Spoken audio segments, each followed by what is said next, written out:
मैं ये जानने निकला हूँ, आज मैं यूट्यूबर हूँ, बहुत लोग देखते होंगे जी। मैं ये जानने निकला हूँ कि प्रधानमंत्री मोदी जी 2018 में वर्ल्ड इकोनॉमिक फोरम में जाकर के उन्होंने कहा कि भारत 5 ट्रिलियन इकोनॉमी बनेगी। आपने सुना होगा। और संबित पात्रा ने भी कहा था टीवी पे बैठ के, जिसका गौरव वल्लभ उस समय के कांग्रेस प्रवक्ता थे, जिन्होंने संबित पात्रा से पूछ लिया था कि 5 ट्रिलियन इकोनॉमी में कितने जीरो लगते हैं, पर बता नहीं पाए थे, बगले झाँक रहा था। हाँ, पर मेरा जो सवाल मैं लोगों से जानने निकला हूँ कि ये जो 5 ट्रिलियन इकोनॉमी है, इसमें असंगठित कामगार जो मजदूर हैं, जो बेगारी वाले हैं, ये इसमें ये जनता आती है या नहीं है? और दूसरी कि 5 ट्रिलियन इकोनॉमी जो हमारी बनने वाली है, तो इसमें जो है 6 दिन तो निकल गए, क्योंकि दिसंबर 2025 में बनना है। और मौजूदा जो स्थिति है भारत की इकोनॉमी की 3.41 ट्रिलियन डॉलर की है, तो 5 ट्रिलियन बनाने के लिए 1.59 डॉलर की जरूरत है ना? तो ये एक साल में कैसे जादू मारेंगे, कैसे होगा? वो टेलीप्रॉम्प्टर जब तक चलता है ना, कल टेलीप्रॉम्प्टर भी बंद हुआ था। 30 सेकंड प्राइम मिनिस्टर रुक गए थे। हाँ, तो उनकी बकलोली भी बंद हो गई थी। और वो जिस तरह से बात करते हैं ना, झूठ, हमारे यहाँ 10 साल का बच्चा भी इतना झूठ नहीं बोलेगा और इस तरह की बातें नहीं करेगा। बचकाना बातें जो करते हैं वो जी, सिर्फ उनकी हवाई फायरिंग है, बाकी कुछ नहीं है। उनके अंदर न कोई क्वालिटी है। उन्होंने मीडिया को मैनेज कर लिया है, मीडिया उनके गुणगान करती रहती है बस। अच्छा, जो मैं जानने निकला हूँ, ये काम मीडिया का होना चाहिए, लेकिन जब मीडिया बिक जाती है, कलम बिक जाता है, तो मीडिया की भूमिका में जनता को आना पड़ता है। जी हाँ, जनता को आना पड़ता है। तो ये जो मौजूदा स्थिति है, जैसे मैंने अभी 2-3 जन से बात किया, तो ये लोग कॉन्ट्रैक्ट बेसिस पे काम करते हैं, कॉन्ट्रैक्ट उठा के, लेकिन उनका भी कहना है कि काम बहुत मंदा है। बहुत मंदा है, हालात ऐसे हैं। मैं यहाँ की बात कर रहा हूँ, जितने जो छोटे लोग हैं, कारोबारी हैं, सबकी हालत खराब है।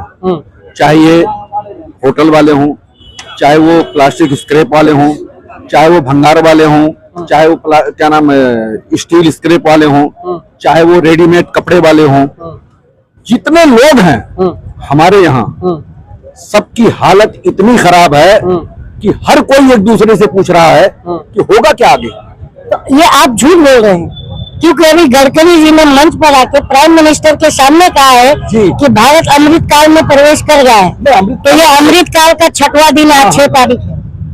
जी हाँ, अमृत काल ही चल रहा है ना, अमृत काल में सब हो रहा है। तो अभी ये क्या लगता है कि भारत में जो सब काम धंधे पे लगे हुए, क्या आपको लगता है? क्योंकि खुदाई में सबको लगा दिया, प्राइम लगा दिया, सबको खुदाई में लगा दिया। भारत खोदो अभियान चालू है हमारे यहाँ। तो भारत खोदो अभियान में सब लग गए हैं, तो फिर बेरोजगार तो कोई नहीं है। अब ऐसा है कि जो जनता है, उनका मूड डाइवर्ट करने के लिए तो भारत खोदो अभियान चालू है। भारत खोदो अभियान चालू है, कहीं कुछ निकल रहा है, कहीं कुछ निकल रहा है, कहीं कुछ। अच्छा, मैं ये बकलोली की बात कर रहा हूँ, तो अभी मैं एक बात ये कर रहा हूँ कि आज शायद आज किरण रिजिजू जो गरीब नवाज अजमेर दरगाह पर आज चादर लेके पहुंचने वाले हैं, ठीक है? और जो विष्णु जैन है, विष्णु गुप्ता है, उसने याचिका लगाई थी कि ये अजमेर दरगाह नहीं, नीचे शिव मंदिर है। और इसने प्रधानमंत्री को चिट्ठी भी लिख दिया कि आप एक संवैधानिक पद पर बैठे हुए व्यक्ति हैं, प्रधानमंत्री है भारत के, तो आप प्रधानमंत्री पद पर बैठे हुए आप चादर क्यों भेजे, जबकि मेरा मामला याचिका कोर्ट में लगा है, तो आपको नहीं भेजना चाहिए था। व्यक्तिगत तौर पर एज ए नरेंद्र मोदी आप भेज सकते थे। ये सारी चीजें पर्दे के पीछे प्रधानमंत्री और उनकी सारी काबीना ही कर रही है। विष्णु जैन को लगा देना, भाई विष्णु जैन कौन है? याचिका करता है, याचिका करता है, उसका हिंदू धर्म से क्या लेना देना है? कुछ नहीं लेना देना है। वो तो जैन है वो। अच्छा। लेकिन उसको लगाने वाले जो हैं यही लोग हैं। अब आप सुनिए, आप विष्णु जैन आगे आगे चल रहा है संभल के अंदर, उसके पीछे एक पुजारी है मंदिर का, उसके पीछे पुलिस भी है साथ में उसके पीछे जय श्री राम के नारे लग रहे हैं। क्या सरकार या उत्तर प्रदेश सरकार ये बता सकती है कि दंगा या पत्थर उससे पहले आया है? नहीं आया। ये सब षड्यंत्र है।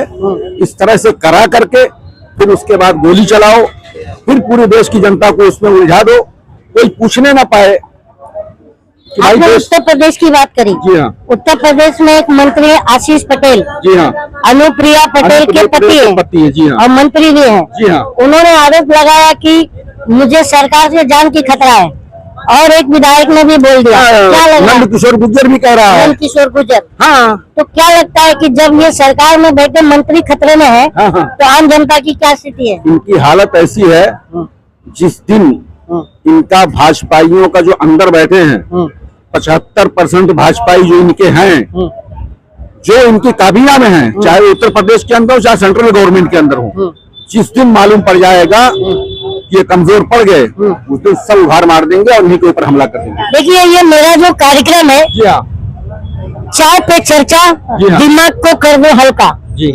तो मेरा जो ये कार्यक्रम है, हाँ हाँ। इसमें मैं ये जानने निकला हूँ कि जो भारत के जो मूल मुद्दे हैं, जी जी। जो आम आदमी से जुड़े हैं, हाँ हाँ हाँ। इसे क्यों गायब कर किया जा रहा है और फालतू के मुद्दे को हाईलाइट किया जा रहा है? क्यों? इसलिए कि उन्होंने कुछ किया तो है नहीं, देश में कुछ किया नहीं है।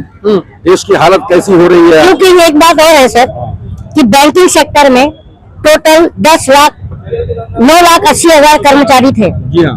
अभी मौजूदा स्थिति में 7.5 लाख पर आ गए, और तो नया रोजगार तो पैदा हो नहीं रहा है। नहीं, बिल्कुल नहीं। और लेकिन जो पुराने वो भी कम होते जा रहे हैं, कम हो रहे हैं, तो फिर रोजगार के अवसर है ही नहीं। जी हाँ। रेलवे के अंदर कितनी जगहें खाली हैं, ये भर नहीं रहे हैं, क्योंकि इनकी हैसियत नहीं है उनको। तो मतलब कहने का मतलब है कि जो राहुल गांधी है, कांग्रेस पार्टी है, ये सिर्फ और सिर्फ अग्निवीर की बात कर रही है, लेकिन बाकी सेक्टरों में भी कॉन्ट्रैक्ट पर लोगों को ला करके उन्हें जो अग्निवीर बनाया गया है और बनाया ही जा रहा है, उसमें क्यों नहीं बात हो रही है? ये बात करना चाहिए उन लोगों को। सारे जो विपक्ष के जो लोग हैं, कहीं ना कहीं कुछ लोग उसमें ऐसे हैं जो डरे हुए हैं। इनके पीछे ईडी लगा दी जाती है, सीबीआई लगा दी जाती है। इन्होंने तो जो आपने आशीष पटेल का नाम लिया, इस सरकार में मंत्री है, यूपी सरकार में, उन्होंने एसटीएफ पे एसटीएफ कह दिया कि आप मारिए सीने, आप तो पैर में गोली मारते हैं, मेरे सीने में मार के बताइए। वो कह रहे हैं। क्या आप मानते हैं जुडिशरी जो है, सरकार जो है देश नहीं चला रहा है, जो है अधिकारी और बिल्कुल चला रहे हैं देश? बिल्कुल अधिकारी चला रहे हैं। और अधिकारियों को इन लोगों ने 10 साल के अंदर, 11 साल के अंदर सारे अपने मनपसंद लोगों को बैठा दिया है। यहाँ तक कि जो है क्या नाम है, अदलिया में नहीं बैठा दिया है इन लोगों ने, कोर्ट के अंदर बैठा दिया है। इनकी मर्जी के मुताबिक सब काम हो रहे हैं। आप एक जनता है, चुनाव आयोग को कैसे देखते हैं? चुनाव आयोग तो कहना गलत है, उसको भाजपा आयोग कहना चाहिए। हाँ, वो भाजपा आयोग है। राजीव कुमार ने मस्क कहता है कंप्यूटर का सबसे बड़ा बादशाह है वो। हाँ। वो कहता है कि ईवीएम टेम्परिंग की जा सकती है, हो सकती है। हाँ। उससे चुनाव नहीं होना चाहिए। और हमारे यहाँ बैठा वो दल्ला, भाजपा का दल्ला बैठा, क्या नाम है उसका, राजीव कुमार। वो चुनाव आयोग है, काहे का चुनाव आयोग है वो? क्या आप मानते हैं कि चुनाव आयोग हो गया? चुनाव आयोग, हम तो सोशल मीडिया पे लिखते भी हैं चुनाव आयोग है वो। चुनाव आयोग। हाँ, हम तो कहते हैं कि उसको चुनाव आयोग कहना बहुत बड़े शर्म की बात है। हाँ। तो ये देखिए दर्शकों, मैं ये बात कहना चाहूंगा कि चुनाव आयोग से लोगों का भरोसा उठ गया है। बिल्कुल, एकदम उठ गया, 100% उठ गया है। बिल्कुल। तो इसको सुधारने हम कह रहे हैं, सारा विपक्ष, देश की जनता, सारे लोग कह रहे हैं कि भाई ईवीएम से चुनाव ना हो, बैलेट पेपर से हो। भाई क्या मजबूरी आपकी है, क्यों नहीं कर रहे हो? सबसे बड़ा प्रमाण यही है कि आप शेर हो, इसीलिए उसको बैन नहीं करते हो। आप क्यों नहीं करते हो? अच्छा सर, एक बात और है जैसे प्रधानमंत्री मोदी जी हाँ 2014 के उम्मीदवार जब प्राइम मिनिस्टर का बन के आते हैं, हाँ हाँ तो उन्होंने मंच से कई मंचों से कहा कि भाइयों बहनों, सबको तुमने 70 साल दिया, 60 साल दिया, हाँ। मुझे 60 महीने दो, मैं 100 दिन में महंगाई कम करूंगा। क्या लगता है, महंगाई 100 दिन में कम होगी? 100 दिन में महंगाई तो कम आज की बात छोड़ो, उन्होंने कहा था कि चौराहे पे आऊंगा जूता मारने की मारना। देखो नोटबंदी में कहा था, नोटबंदी में कहा था उन्होंने, तो उस टाइम भी तो वही बात थी। ये कहाँ महंगाई कम हो गई है? आसमान पे पहुंच गई है महंगाई।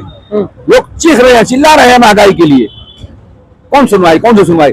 जब कोई महंगाई की बात करता है तो फौरन खुदाई चालू हो जाती है। अच्छा एक बात बताइए, हाँ दिल्ली चुनाव है, हाँ दिल्ली चुनाव में ये प्राइम मिनिस्टर कल अपनी रैली का शंखनाद कर दिए जी। और उन्होंने एक नारा दे दिया, बड़ा बड़ा बैनर पोस्टर भी लगाया कि दिल्ली चले मोदी के साथ, दिल्ली चला मोदी के साथ। क्या लगता है? हमने लिखा है अभी सोशल मीडिया पे, दिल्ली चला मोदी के साथ नहीं, डलने चले मोदी के साथ। ये आप गलत कह रहे हैं। नहीं, डलने चले। डल्ले में कौन? डलने में जो उनके लोग हैं, जनता थोड़ी ना है, कुछ है उनके लोग। अच्छा आपको केजरीवाल कैसे लगता है? बढ़िया, ठीक है, दिल्ली के लिए ठीक आदमी है। ठीक आदमी, हाँ, अच्छा आदमी है। तो लेकिन अभी एक रमेश बिधूड़ी सांसद है, हाँ, पूर्व सांसद, वो तो गटर छाप है। जिसने कुंवर दानिश अली को लोकसभा में कहा था कि ए मुल्ले बैठ जा, कटुए बैठ जा, आतंकवादी, और न जाने क्या क्या गालियां दी थी। कल उसने गाली एक वर्ड कहा कि मैं अगर जीत के आता हूँ तो पूरा कालका जी का जो रोड है वो प्रियंका गांधी के गालों की तरह बना दूं। अरे भाई, प्रियंका गांधी के गालों की तरह क्यों बना रहा है? अपने बहन के गाल की तरह बना दे रहा। कौन रोक रहा है तेरे को? जीत क्या, अपने बहन के गाल की तरह बना दे। ये भाषा गलत है भाई, भाषा गलत बोला इसीलिए तो हम भी बोल रहे हैं वही चीज जी। ऐसी भाषा क्यों अमर्यादित बोलते हो कि जिससे लोगों को ठेस पहुंचे? अभी आज कह रहा, सुनिए आप, सवाल कर रहा है जो दिल्ली की सांसद, जो दिल्ली की मुख्यमंत्री है आतिशी, आतिशी के बारे में क्या कह रहा है? उसका नाम कुछ सरनेम जो अलग था पहले, मारलोना। तो उस पर हमने अभी सोशल मीडिया पे लिखा है कि भाई तू आतिशी के बारे में क्यों नहीं कहता है? तू अपनी दीदी स्मृति ईरानी के बारे में क्यों नहीं कहता है? वो स्मृति चड्ढा थी पहले, अभी स्मृति ईरानी कैसे हो गई? सवाल तेरे से भी है। जुबिन ईरानी से शादी, हाँ, तो उसने भी शादी किया होगा किसी से या कुछ होगा। भारत में तो औरतों का सरनेम वो सरनेम, भाई सरनेम वो चेंज कर सकती है। अभी कुछ लोग उत्तर प्रदेश के अंदर शेख लिखते थे, खान लिखते थे, उन लोगों ने कहा नहीं हम दुबे तिवारी लिखेंगे, तो कुछ लोग बड़े खुश हुए। मैंने कहा खुश होने की जरूरत नहीं है। कुछ भाजपाई खुश हुए कि डर की वजह से। मैंने कहा डर की वजह से नहीं, ये तुमको आंख दिखाने के लिए। तो जनता के पास ऑप्शन क्या है सर? इतने सब, जब आपने इतनी सारी बातें कही